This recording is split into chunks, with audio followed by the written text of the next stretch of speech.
What is truth? I found myself questioning this back in early 2024. Not in a philosophical sense, really, but more in a theological sense. What had brought me to this question? Well, I'm guessing my story is probably like many. From early childhood, I grew up in a Protestant Christian denomination, learning and following the doctrines taught. I defended my religion as being correct, concluding therefore every other must be wrong. I never researched or questioned the origins of my faith. I just thought that today's Christian church emerged shortly after our Messiah's death, resurrection, and ascension, and that was sufficient enough for me.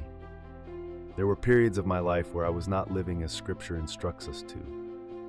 I often justified my sin, believing that all Christians struggle, some more than others. Sometimes I felt remorse. Many times I didn't. Looking back, the common theme during those periods of struggle was my lack of time in the Word. Don't get me wrong, there was a lot of my life when I was reading Scripture. I just was not really studying it. Oftentimes, though, I found myself reading a verse or a group of verses which troubled me, seeming to contradict what I had learned and believed and defended basically my entire life. Allow me to share a few such instances, if you would.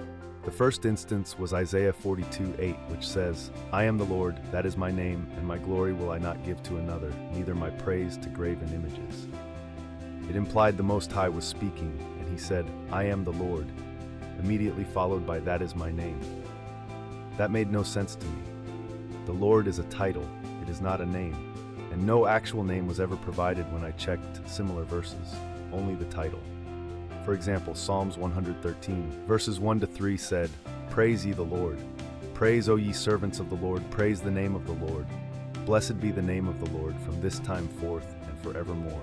From the rising of the sun unto the going down of the same, the Lord's name is to be praised." And Psalms 34:3 said, "O magnify the Lord with me, and let us exalt his name together." This raised the question, how was I to praise and magnify his name when these verses didn't provide it? And then there was Exodus 20:7. It says, "Thou shalt not take the name of the Lord thy God in vain, for the Lord will not hold him guiltless that taketh his name in vain."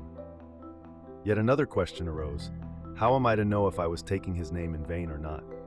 And what did in vain even mean? When I looked up the word in Strong's, it said vain. In the Hebrew is shav. It means emptiness, falsehood, or nothingness. That was exactly what it felt like was happening. By using the Lord in place of his actual name, it felt as if I was making his name empty and nothing. It was like using a false name. Surely the Almighty must have provided his name, and he must have wanted us not only to know it, but to use it. The logical answer was, his actual name must have been lost in translation, or worse, intentionally removed. Another instance was when I read Exodus 20:10. It says, "But the seventh day is the Sabbath of the Lord thy God. In it thou shalt not do any work, thou, nor thy son, nor thy daughter, thy manservant, nor thy maidservant, nor thy cattle, nor thy stranger that is within thy gates." This verse clearly mentioned the seventh day is the Sabbath of the Lord thy God. And a couple verses later in the chapter, he blessed and hallowed it. So this specific day, the seventh day of the week, obviously seemed important to the Almighty. This led me to wonder why the majority of religions, including Christianity, don't follow, or at minimum, acknowledge the seventh day as the Sabbath. I wondered if it changed somewhere in Scripture, however, couldn't locate any verse stating such. Then I noticed verse 8. It said, "Remember the Sabbath day, to keep it holy." No other commandment began with the word remember, yet the Sabbath commandment did. It was almost like the Most High knew it would be forgotten. The next instance was Matthew 5:17-19. I was told growing up in church that the law no longer applied, that it has been done away with. Yet no matter how many times I read Matthew 5:17-19, it seemed to say just the opposite. The Messiah here says, "Think not that I am come to destroy the law or the prophets. I am not come to destroy but to fulfill. For verily I say unto you, till heaven and earth pass, one jot or one tittle shall in no wise pass from the law, till all be fulfilled. Whosoever therefore shall break one of these least commandments, and shall teach men so, he shall be called the least in the kingdom of heaven. But whosoever shall do and teach them, the same shall be called great in the kingdom of heaven. In verse 17, he began by declaring that his purpose was not to destroy the law or the prophets. In fact, twice he stated that he was not destroying them. And the conjunction but towards the end of the verse is used as contrasting the nots. The verse ends with what he was there to do, to fulfill the law and prophets. So I questioned, what does fulfill mean? Strong said fulfill means to carry into effect, bring to realization, to realize. It continued, to fulfill, i.e. to cause God's will, as made known in the law, to be obeyed as it should be, and God's promises, given through the prophets, to receive fulfillment.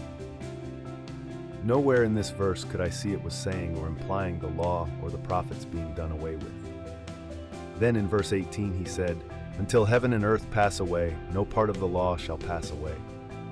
This verse seemed to further endorse by way of visual confirmation that the law is not done away with. Finally, in verse 19, he continued to affirm the law, providing the outcome to those who break his commandments and teach others to do so, and the outcome to those who do keep and teach them. This seems serious to me, very serious. And it sounded completely opposite of what I grew up being taught and believed all my life. There are many other instances, but I'll share one more that troubled me.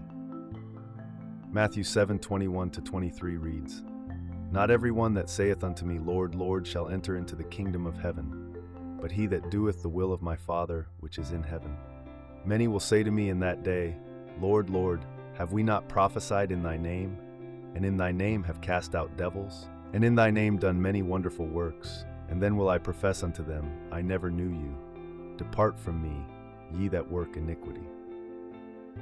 The Messiah began in verse 21 saying that not everyone that professes him will enter the kingdom, but he that doeth the will of his Father in heaven. This implied that while profession matters, action aligning to the will of the Father matters as well, perhaps more. In verses 22 and 23, he shared many who prophesied, casted out demons, and did wonderful works, and who claimed his name will stand before him at the judgment, and the Messiah will profess that he never knew them. I wondered, who could he be referring to in this passage? Will I be one of those he says this to? Verse 22 seemed as it applied to Christianity, as it is the only religion which professes his name and claims to do these type of things in his name. And verses 21 and 23 seem to imply that at the judgment, in addition to profession, the result of each person, albeit good or bad, is defined by their actions. Those which profess and do the will of the Father enter the kingdom of heaven. However, those which work iniquity do not. And what did iniquity mean? Strong's defined it as lawless or without law because ignorant of it or violating it. Looking up other translations, it confirmed this definition.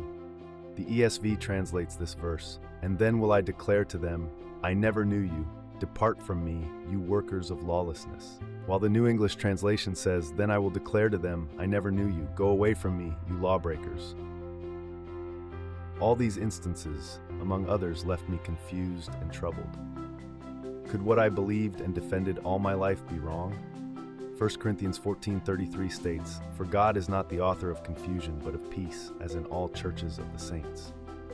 Why was I so confused then? As I believed this verse and all scripture was true, the logical answer was that my confusion must be the result of my own personal preconceived biases, which I've enacted along the way. I had grown tired of feeling confused and wanted truth. In fact, I desired the truth.